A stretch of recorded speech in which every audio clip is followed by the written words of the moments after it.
So I have assembled all the equations here on a fresh page, as you can see along with the figure.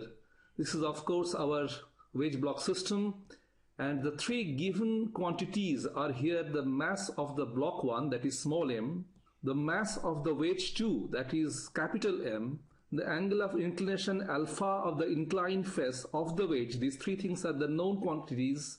Of course you can take small g also, free fall acceleration, to be the known quantity, and we have said there is nothing called friction between any two surfaces. And the 5 equations you have got so far, you will agree these are actually, among them, the first 4 are equations of motion.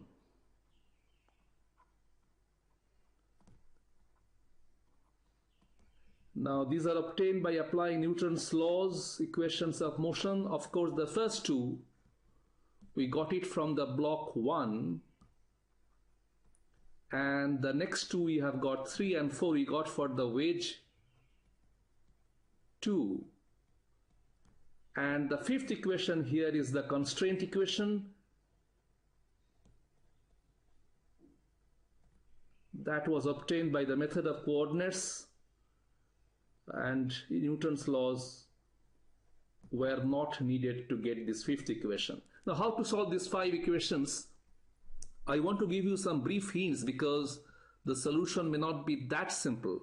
So first of all, the hint given is that eliminate capital N, that is the normal force, between equation number 1 and 3. Look at 1 and 3. One is minus n sine alpha m a1x, and other is n sine alpha capital M into a2. And you can show easily that from 1 and 3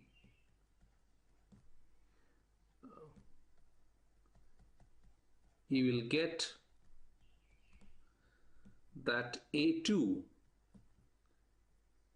is equal to minus small m into a1x by capital M. You are aware of all the symbols here, you have been dealing with them for some time. That is the first thing we'll be getting from 1 and 3.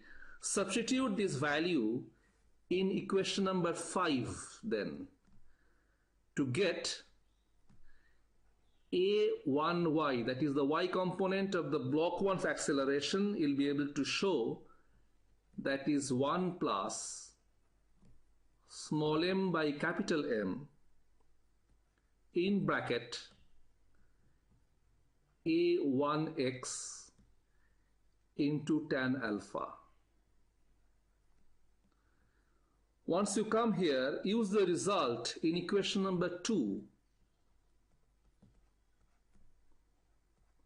and you'll be able to show that n cos alpha minus small m into g, that is coming out to be small m into, in bracket, 1 plus small m by capital M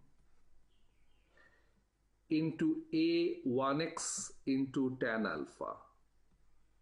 I'm just leaving the hints for you. You should proceed this way, and once you get here, that is n cos alpha minus mg is equal to small m into 1 plus m by m into a1x into tan alpha. When you come here once, then you divide this last equation, that is what you get from here, that you divide by equation number 1 and simplify further, and you'll be able to get the value of n finally. So I'm writing down those results here one by one. So what I said, your last result, you divide by equation number 1, and then you can find a1x cancels out, and the value of n can be obtained from there. And that result you should be able to show that the normal force between the block and the wedge should be shown to be capital M into small m into g into cos alpha divided by capital M plus small m sine square alpha.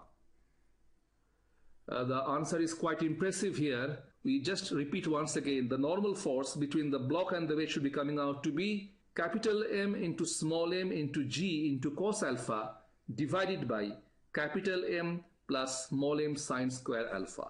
And once you are there, you get the value of capital N. You can get the other unknowns quite easily from here, so I don't give any hints for that.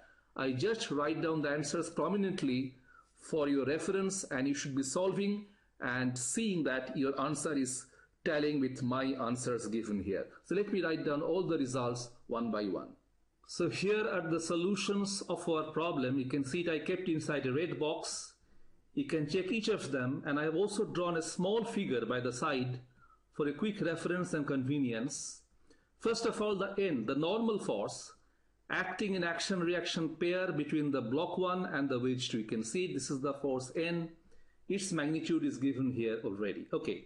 Next, A1x. This is the x component of the acceleration of block 1 as viewed from the ground, because you can see this coordinate system OXY is attached to the ground and not to the wedge. That's important, right? A1y, this is the y component of the acceleration of block 1. That's also negative. So both negative values signify that A1x points leftwards in the minus x direction, and A1y is directed vertically downwards in the minus y direction. Hence the values are negative here. And the total acceleration of the block with respect to the ground is the resultant of these two components, as you can easily find out by parallelogram law. A2 is the acceleration of the wedge moving to the right on the ground as viewed from the ground. And N dash is the normal force applied vertically upwards by the ground on which the wedge resides. So you see that all the values have got the same denominator here.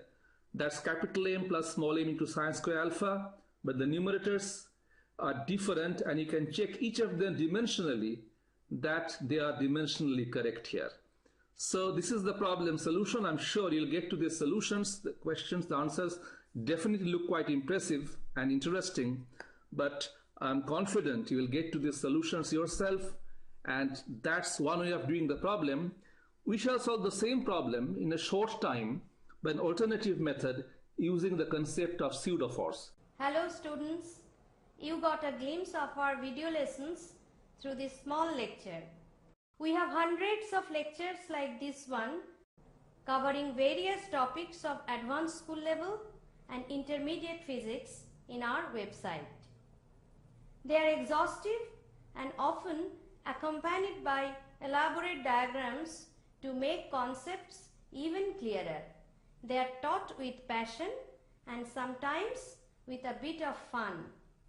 So, at the end of the lesson, you have a commanding grip on the subject and you are ready for the board and competitive exams.